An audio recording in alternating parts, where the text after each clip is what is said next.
आज हम 11 से प्रश्न से स्टार्ट करेंगे। कल की वीडियो में मैंने 10 तक प्रश्न करवाए हैं जो 2024 में आए थे फर्स्ट ग्रेड में, जो इतिहास और नागरिक शास्त्र में आए थे। आज ये सभी जो प्रश्न उत्तर हैं वो करवाऊंगी मैं आपको। ये 2023 में सेकंड ग्रेड के जितने आए थे ना वो भी, और कुछ होंगे जो पीटीआई सेकंड ग्रेड में आए थे वो। टॉपिक हमारा कौन सा है? शैक्षिक मनोविज्ञान का अर्थ, क्षेत्र और जो भी प्रकृति महत्व है। ये टॉपिक जो फर्स्ट ग्रेड में भी लगता है, सेकंड ग्रेड में भी लगता है और रीट में भी लगता है। तो जहाँ जहाँ साइकोलॉजी आती है ना, वहाँ शिक्षा मनोविज्ञान और मनोविज्ञान का अर्थ तो प्रश्न आते ही आते हैं। तो उस फर्स्ट यूनिट के ही जो प्रश्न जो पूरे एग्जाम में आ चुके हैं वो करवा रही हूँ। शिक्षा मनोविज्ञान का निम्नलिखित में से कौन सा क्षेत्र अधिगम परिस्थिति पक्ष से संबंधित नहीं है? किससे संबंधित नहीं है? तो विद्यालय की मनोसामाजिक समस्याएं, विद्यालय का सामाजिक जो समयगात्मक वातावरण होता है ना, वो वातावरण, कक्षा का मनोबल, कक्षा होगी, अध्यापक की अभिवृत्ति और व्यवहार, अध्यापक का व्यवहार भी होगा, सामाजिक वातावरण भी होगा, लेकिन विद्यार्थी की जो स्टूडेंट होता है ना, उसकी मनोसामाजिक जो समस्या है, उसके जो परिवार के रिलेटेड जो भी समस्या होगी ना, वो नहीं होगी। तो यहाँ क्या प्रश्न आप देख सकते हो, कौन सा क्षेत्र अधिगम परिस्थिति पक्ष से संबंधित नहीं है? तो ये तीनों तो है लेकिन ये नहीं है। निम्नलिखित में से कौन सा क्षेत्र शिक्षा मनोविज्ञान से संबंधित अधिगम करता? यहाँ अधिगम करता हमारा फर्स्ट ग्रेड में अलग से टॉपिक है, तो ये फर्स्ट ग्रेड के एमसीक्यू है। कौन से क्षेत्र शिक्षा मनोविज्ञान से संबंधित अधिगम करता पक्ष में निम्न सम्मिलित हैं? तो यहाँ सम्मिलित हैं और यहाँ लिखा था सम्मिलित नहीं है। ये अधिगम परिस्थिति थी और ये अधिगम करता पक्ष है शिक्षा मनोविज्ञान का। तो यहाँ हम देखेंगे, देखो, व्यक्तिगत भिन्नताएं और अधिगम का मूल्यांकन, विकासात्मक विशेषताएं, मनोवैज्ञानिक समस्याएं, अधिगम या अधिगम का मनोवैज्ञानिक और मानसिक स्वास्थ्य। तो ये हम सबको तो पता ही है कि मानसिक स्वास्थ्य तो ये हमारा टॉपिक है और ये होगा ही, क्योंकि अधिगमकर्ता का पक्ष में सम्मिलित है, तो ये तो होगा ही।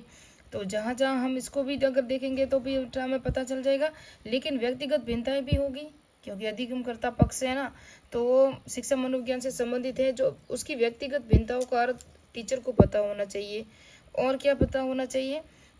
विकासात्मक विशेषताएं, यानी कि जो बच्चा है ग्रोथ कैसे कर रहा है, विकास उनका हो रहा है या नहीं हो रहा है, क्लास में जो वातावरण है, जो हम देखते हैं कि स्टूडेंट का जो प्रतियोगिता परीक्षा होती है उसके अंदर उनका जो लेवल है क्या है, तो उससे पता चलता ही है टीचर को। फिर है इसके अंदर ये तो मैंने कहा व्यक्तिगत भिन्नता आएगी, अधिगम का मूल्यांकन नहीं आएगा क्योंकि अधिगम करता है, अधिगम करने वाला जो मूल्यांकन है वो तो टीचर होता है, तो ये अधिगम का मूल्यांकन तो नहीं होगा इसके अंदर। इसके अंदर होगा विकासात्मक विशेषताएं, अधिगम का मनोवैज्ञानिक, ये मनोविज्ञान, अधिगम का मनोविज्ञान ये भी नहीं होगा। मानसिक स्वास्थ्य, मनोवैज्ञानिक समस्याएं आएगी इसके अंदर, क्या आएगी? मनोवैज्ञानिक समस्याएं और मानसिक स्वास्थ्य और अधिगम का मूल्यांकन और अधिगम के मनोविज्ञान ये नहीं है। व्यक्तिगत भिन्नताएं जिसके अंदर 1, 3, 4 और 6 ये है वही होगा। 1, 3, 4, 6 किसके अंदर है हम देखेंगे। तो अभी आपको दिख नहीं रहा, ये दिख रहा होगा। तो ये सारा था जिसके अंदर राइट आंसर आपका होगा 1, 3, 4 और 6। देखो मैंने कहा है अधिगमकर्ता पक्ष में सम्मिलित है, तो व्यक्तिगत भिन्नताएं हैं, विकासात्मक विशेषताएं हैं, मनोवैज्ञानिक समस्याएं हैं, मनोवैज्ञानिक समस्या होती है ना वो होती हैं। अधिगम का मनोविज्ञान नहीं होगा, मानसिक स्वास्थ्य है। मानसिक स्वास्थ्य फर्स्ट ग्रेड का अलग से टॉपिक भी है, तो इसका राइट आंसर यही है, 3 नंबर है। 13वां जो प्रश्न है, निम्नलिखित में से शिक्षा मनोविज्ञान का कौन सा क्षेत्र शिक्षण अधिगम प्रक्रिया से संबंधित नहीं है? तो ये शिक्षा मनोविज्ञान का क्षेत्र से है और शिक्षण अधिगम प्रक्रिया से संबंधित जो टॉपिक जो भी जो पॉइंट दिए हैं है या नहीं है, तो यहाँ नहीं है का है। तो अधिगम को प्रभावित करने वाले कारक ये तो सम्मिलित होंगे ही। विद्यालय का सामाजिक वातावरण, ये तो सामाजिक वातावरण ये किस में आएगा पता है आपको? अभी हमने पढ़ा है कि विद्यार्थी का जो सामाजिक वातावरण है वो अधिगम की परिस्थिति के पक्ष में है या नहीं है, तो नहीं है, उसके अंदर भी नहीं है। और अधिगम समस्या का निदान और अधिगम का मूल्यांकन, तो अधिगम का मूल्यांकन है, अधिगम समस्या का निदान भी है, क्योंकि ये क्या है, शिक्षण अधिगम प्रक्रिया से संबंधित जो नहीं है ना उसका पूछ रहे हैं, है वो शामिल नहीं है। देखो प्रभावित करने वाले कारक हैं विद्यालय का सामाजिक वातावरण और अधिगम समस्या का निदान ये भी है, और अधिगम का मूल्यांकन ये तीनों नहीं है, सिर्फ ये नहीं है, क्या नहीं है? विद्यालय का सामाजिक वातावरण ये नहीं है इसके अंदर, बाकी सभी शामिल हैं। किसके अंदर? शिक्षण अधिगम प्रक्रिया में सम्मिलित है। देखो, अधिगम का मूल्यांकन होगा, अधिगम समस्या का निदान भी होगा, अधिगम को प्रभावित करने वाले जो कारक हैं वो भी होंगे। निम्नलिखित में से कौन सी शिक्षा मनोविज्ञान की विशेषता नहीं है? तो शिक्षा मनोविज्ञान की जो विशेषता है वो कौन कौन सी आपको विशेषताएं याद रखनी है। सेकंड ग्रेड में आया था 2023 में। अभी सेकंड ग्रेड का साइकोलॉजी का 2024 का पेपर है ना, उसके अंदर मैंने नहीं देखा कि शैक्षिक मनोविज्ञान का अर्थ और परिभाषा, उसके अंदर अगर कोई प्रश्न आया होगा तो वो मैं देखूंगी। शिक्षा मनोविज्ञान का मुख्य केंद्र दर्शन शास्त्र का अध्ययन करना है, यही तो नहीं है, क्योंकि शिक्षा मनोविज्ञान का मुख्य उद्देश्य या मुख्य केंद्र दर्शन शास्त्र का अध्ययन थोड़ी ना करना है। ये दर्शन शास्त्र का विषय था, उनसे अलग हुआ है। कौन सा? मनोविज्ञान। शिक्षा मनोविज्ञान का मुख्य केंद्र मानव व्यवहार है, हाँ मानव व्यवहार है, ये तो है। शिक्षा मनोविज्ञान शैक्षिक परिस्थिति में मानव व्यवहार का अध्ययन करता है, ये भी सही है। शिक्षा मनोविज्ञान शिक्षण अधिगम प्रक्रिया हेतु सरल मार्ग प्रस्तुत करता है, ये भी सही है, लेकिन ये दर्शन शास्त्र का अध्ययन करता है। ऐसे ही नेगेटिव देख के भी आपको पता चल जाएगा कि ये आंसर इसका है। निम्नलिखित में से कौन सा कथन शिक्षा मनोविज्ञान के महत्व से संदर्भ में नहीं है? सही है, नहीं सही है। शिक्षा मनोविज्ञान का जो महत्व है, यहाँ से प्रश्न आया है 2023 में। शिक्षा मनोविज्ञान की विशेषताओं से आया है। शिक्षा मनोविज्ञान के अंदर जो क्षेत्र है ना, शिक्षण अधिगम प्रक्रिया से संबंधित, वहाँ से प्रश्न आया है। तो प्रश्न कहाँ से आते हैं वो टॉपिक आपको याद करना है। और शिक्षा मनोविज्ञान का मुख्य केंद्र ये बता दिया अभी मैंने, यहाँ से प्रश्न देखेंगे हम अभी। तो शिक्षा मनोविज्ञान का जो महत्व है उसके संदर्भ में देखेंगे। यह विद्यार्थियों के व्यवहार में उचित परिवर्तन लाने में सहायता करता है, ये भी सही है। यह शिक्षकों की शैक्षिक समस्याओं को सुलझाने के प्रति सकारात्मक अभिवृत्ति विकसित करता है, ये भी सही है। सकारात्मक है, नेगेटिव नहीं है, पॉजिटिव है। यह शिक्षकों को विद्यार्थियों की व्यक्तिगत भिन्नताओं को नजरअंदाज करने हेतु प्रेरित करता है।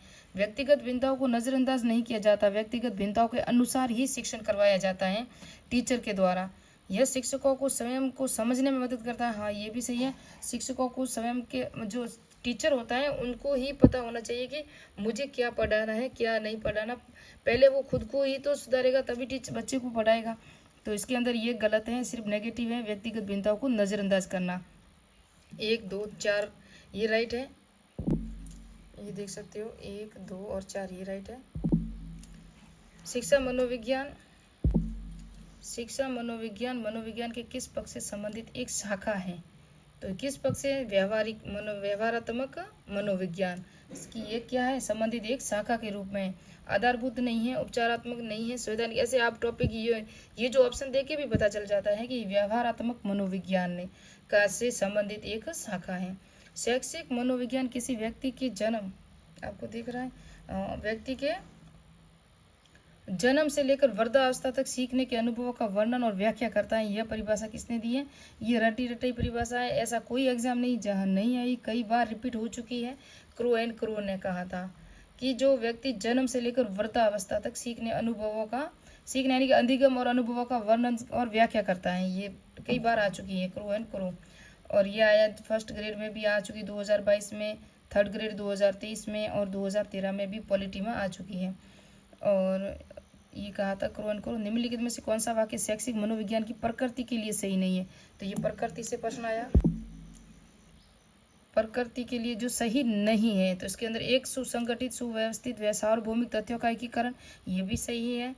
यह वैज्ञानिक विधि का प्रयोग करता है, ये भी सही है। यह सकारात्मक विज्ञान की जगह एक नियामक विज्ञान है, नियामक विज्ञान नहीं है। कौन? शैक्षिक मनोविज्ञान की जो प्रकृति है वो क्या है? नियामक विज्ञान नहीं है, यह हमेशा सत्य की खोज करता रहता है। तो इसका ये पॉइंट अच्छी राइट है। शिक्षा मनोविज्ञान की वह शाखा है जो शिक्षण व सीखने से संबंधित है, ये भी रिपीटेड प्रश्न है, कई बार आ चुका है। तो ये स्किनर ने कहा था, ये 2023 में भी आया वापस से और पहले भी आ चुका है। स्किनर की जो परिभाषा है, क्रो एंड क्रो है, ब्रिजेस है और वुडवर्थ है, 3-4 ऐसी परिभाषाएं जो उनकी बार बार आती है। वॉटसन की है। 20वीं शताब्दी में बालक की शताब्दी कहा है, तो ये किसने कहा था? ये क्रो एंड क्रो ने कहा था। और एक और थी हिलगार्ड है, वो कौन है? उनकी भी परिभाषा कई बार आ चुकी है परीक्षा में। शिक्षा मनोविज्ञान शिक्षक की मदद करता है, तो शिक्षक की बाल विकास के ज्ञान में, बाल स्वभाव व व्यवहार में, विद्यार्थियों की समस्या समझने में, ये सभी है। और ये थर्ड ग्रेड में आया था, ये सभी राइट है। शिक्षा मनोविज्ञान देखो रीट में इतना कोई टफ नहीं है। एग्जाम जो है ना ऊपर ऊपर से आता है, साइकोलॉजी सेकंड ग्रेड या फर्स्ट ग्रेड या तो डीपली आता है, तो वहाँ आपको अवधारणा यानी कि थ्योरिकल समझना पड़ता है। रीट में जो कई बार आ चुके हैं ना, रिपीटेड पर्सन ही आते हैं लगभग शिक्षा मनोविज्ञान में, और आप देख सकते हो ज़्यादा टफ भी नहीं आती। ये थर्ड ग्रेड 2023 में आया हुआ प्रश्न है, इसमें आप आराम से समझ सकते हो। शिक्षा मनोविज्ञान के अध्यापक के लिए निहार नीचे दिए गए जो है रहे, टीचर के लिए जो भी दिया गया है उसको आपको देखना है क्या सही है क्या नहीं, कौन से गलत है। तो उसमें निहार उपयोग करते हुए निम्न में कौन सा विकल्प सर्वाधिक उपयुक्त होगा। शिक्षा मनोविज्ञान के अध्यापक के लिए निहार नीचे दिए गए शब्दों में।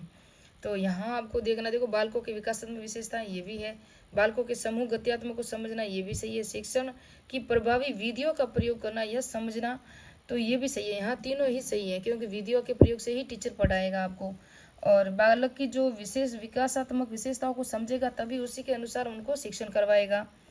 और समूह को भी वो पॉजिटिव लेके आपको, हर एक का समूह या दल शिक्षण होता ही है, आपको पता ही है, सूक्ष्म शिक्षण कहते हैं उसे। ये प्रश्न देखो कब आया, 2013 में फर्स्ट ग्रेड में आया, और थर्ड ग्रेड 2023 में आया।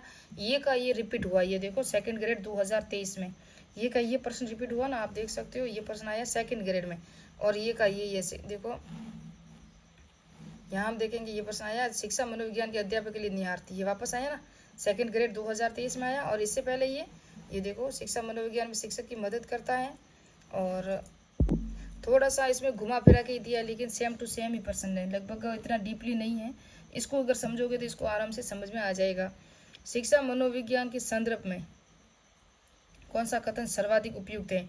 तो शिक्षा मनोविज्ञान के जो संदर्भ में सर्वाधिक उपयुक्त कथन कौन सा है, यहाँ हम देखेंगे शिक्षा मनोविज्ञान अधिगमकर्ता के व्यवहार के साथ कार्य करता है। शिक्षा मनोविज्ञान बालक की वृद्धि एवं विकास का अध्ययन करता है। शिक्षा मनोविज्ञान बालक की विकास और वृद्धि का अध्ययन नहीं करता है। शिक्षा मनोविज्ञान अधिगमकर्ता के व्यवहार के साथ कार्य नहीं करता है। शिक्षा मनोविज्ञान व्यक्ति के अधिगम अनुभवों की व्याख्या करता है।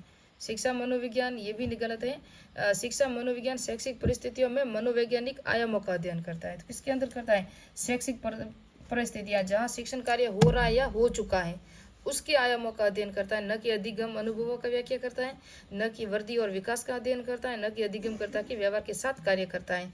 तो यहाँ राइट डी है, ये भी याद रखना। निम्नलिखित में से शिक्षा मनोविज्ञान की प्रकृति को दर्शाने वाला सर्वाधिक सही उत्तर कौन सा है। तो यहाँ है उपयुक्त अप्लाइड जो मनोविज्ञान है, ये सेकंड ग्रेड 2000 अनुप्रयुक्त क्या है, अनुप्रयुक्त जो सही उत्तर है। विकासात्मक मनोविज्ञान संज्ञानात्मक और जंतु मनोविज्ञान नहीं है, इसमें अनुप्रयुक्त यानी अप्लाइड मनोविज्ञान है आंसर है इसका। निम्नलिखित में से शिक्षा मनोविज्ञान की प्रकृति को दर्शाने वाला सर्वाधिक, तो यह है अप्लाइड मनोविज्ञान। क्या है, अप्लाइड मनोविज्ञान। अब हम लास्ट प्रश्न करेंगे, 25 तक ही करेंगे, नेक्स्ट में बाद में करेंगे। निम्नलिखित में से कौन सा कथन शिक्षा मनोविज्ञान के महत्व के संदर्भ में सही नहीं है। तो इसके अंदर हम देखेंगे यह विद्यार्थियों की कमजोरी और असफलता को नजरअंदाज करने के लिए प्रेरित करता है। ये नेगेटिव, यूं ही पता चल जाएगा कि ये नेगेटिव है। ये शिक्षकों की शैक्षिक समस्याओं को दूर करने के प्रति उचित मनोवृत्ति उत्पन्न करता है, ये सही है। यह अध्यापकों की विद्यार्थियों के व्यवहार को समुचित परिवर्तन लाने में मदद करता है, ये भी सही है। यह विद्यार्थियों की, ये बता दिया, यह शिक्षकों को स्वयं को समझने में मदद करता है, ये भी सही है। यहाँ नेगेटिव पूछा है, नहीं है, तो इसके अंदर आपको ऐसे ही भी नेगेटिव मिल जाएगा कि असफलताओं को नजरअंदाज करने के लिए प्रेरित करना।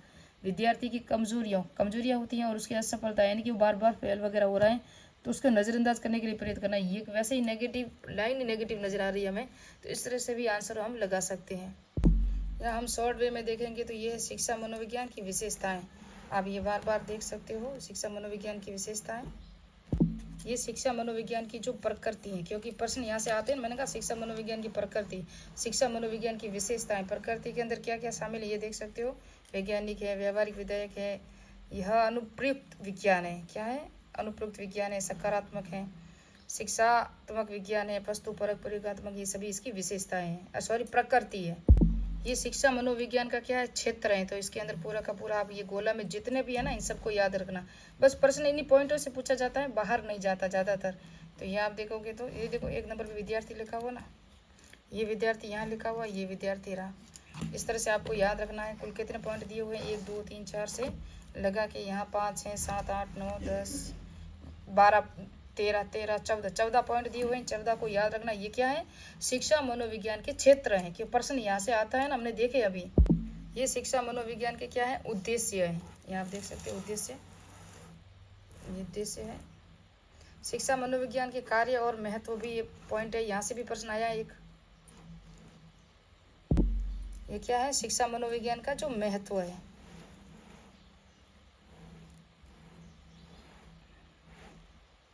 शिक्षक के लिए शिक्षा मनोविज्ञान का जो महत्व है ये भी देख सकते हो। और ये परिभाषाएं कुछ थोड़ी सी भी, इसको भी याद रखना।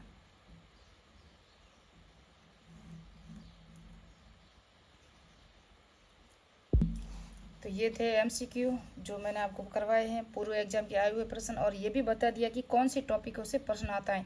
शिक्षा मनोविज्ञान की प्रकृति, शिक्षा मनोविज्ञान का क्षेत्र, शिक्षा मनोविज्ञान का महत्व, शिक्षा मनोविज्ञान की विशेषताएं, अर्थ और परिभाषाएं। 6 टॉपिक हैं, 6 में से प्रश्न आते हैं। और आगे 25 नेक्स्ट में और करवाऊंगी मैं प्रश्न जो पूर्व एग्जाम में आ चुके हैं, और आप पॉइंट आपको ऐसे ही बताऊंगी, क्योंकि साइकोलॉजी हम कई बार पढ़ चुके हैं और आप खुद भी पढ़ रहे होंगे, सिर्फ आप अपना लेवल देखने के लिए ये एमसीक्यू करते हैं। तो मिलते हैं नेक्स्ट बार में, नेक्स्ट वीडियो में। मेरे चैनल को सब्सक्राइब कीजिए, लाइक कीजिए, कमेंट कीजिए।